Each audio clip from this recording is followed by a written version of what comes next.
आज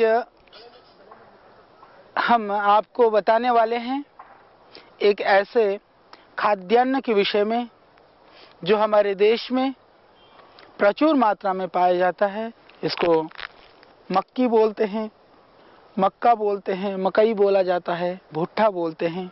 तो आइए आज हम बात करेंगे इस भुट्टे के संदर्भ में। हमने इसके ऊपर काफ़ी काम किया और मैं आपको बताना चाहता हूँ।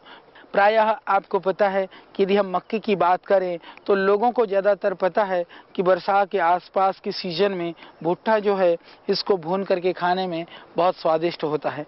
इसके अतिरिक्त इसके क्या औषधीय गुण हो सकते हैं, हमने इसके ऊपर काफ़ी काम किया और मैं आपको बताना चाहता हूँ। लोग मक्के की रोटी और सरसों का साग पंजाब आदि प्रांत के भी सुप्रसिद्ध भोजन है।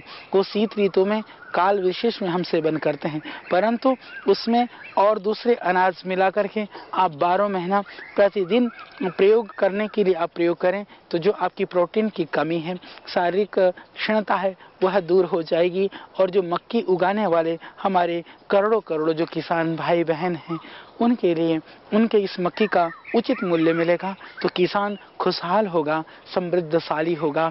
किसान की समृद्धि और आपका स्वास्थ्य दोनों ही लाभकारी होंगे और आप बचेंगे बहुत सारी बीमारियों से, बहुत सारे रोगों से। तो निश्चित रूप से मक्की की रोटी अच्छी लगती है सर्दी में और साग के साथ, परंतु मक्की की रोटी के अतिरिक्त भी गेहूं की रोटी में भी आप मक्के के आटा मिला करके सेवन करें और दूसरे आटे में भी आप मिलाइए, बच्चों को आप खिलाइए।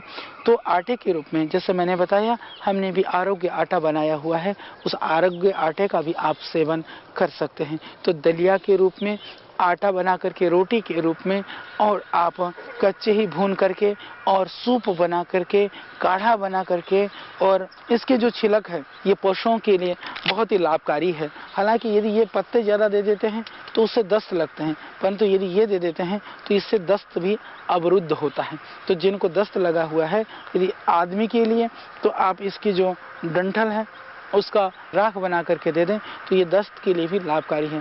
जिनको कोलाइटिस है, जिनको आंव है, 50 ग्राम इस मक्की के जो डंठल है, डंठल को 100 ग्राम बेल का पाउडर करें, डंठल 50 ग्राम का राख बना लें तो थोड़ा सा बनेगा 5-10 ग्राम यदि बेल व चूर्ण में मिला करके देते हैं तो उससे भी निश्चित रूप से आपको लाभ होगा।